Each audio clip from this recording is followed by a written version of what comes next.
ഞെട്ടലോടെയാണ് നടൻ ഉല്ലാസ് പന്തളത്തിന്റെ ശാരീരികാവസ്ഥ മലയാളികൾ അറിഞ്ഞത്.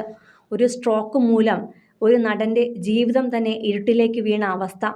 ഒന്നുമില്ലാതിരുന്ന ഉല്ലാസ് പന്തളം കഷ്ടപ്പാടിലൂടെയും അധ്വാനത്തിലൂടെയും ജീവിതത്തിലേക്ക് ഓരോന്ന് സ്വരുക്കൂട്ടി വന്നപ്പോഴാണ് അദ്ദേഹത്തിന് ഭാര്യയെ നഷ്ടമായത്. അവിടെ തളർന്നു നിൽക്കാതെ പുതിയൊരു ജീവിതം തുടങ്ങി കലയും ബിസിനസ്സും എല്ലാമായി മുന്നോട്ടു പോകവെയാണ് അപ്രതീക്ഷിതമായി അദ്ദേഹത്തെ സ്ട്രോക്ക് കീഴടക്കുന്നത്. ഏതൊരു മേഖലയാണെങ്കിലും അത് കലയാണെങ്കിലും അല്ലെങ്കിലും ജീവിതം മുന്നോട്ട് കൊണ്ടുപോകണമെങ്കിൽ ഏറ്റവും അത്യന്താപേക്ഷിതമായി വേണ്ടത് ആരോഗ്യമാണ്. അതില്ലെങ്കിൽ ഒരു മനുഷ്യനെ കൊണ്ട് ഒന്നിനും കഴിയില്ല. അതുപോലൊരു ഘട്ടത്തിലാണ് ഇപ്പോൾ ഉല്ലാസ് പന്തളവും ഉള്ളത്.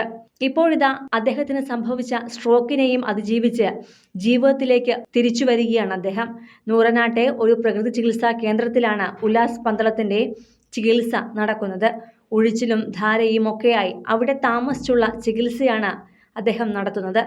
വീടുമായി 10 കിലോമീറ്ററോളം മാത്രമേ ദൂരമുള്ളൂവെങ്കിലും അവിടെ താമസിച്ചുള്ള ചികിത്സയ്ക്ക് മക്കളാണ് മാറി മാറി അച്ഛനൊപ്പം കൂട്ടുനിൽക്കുന്നത്.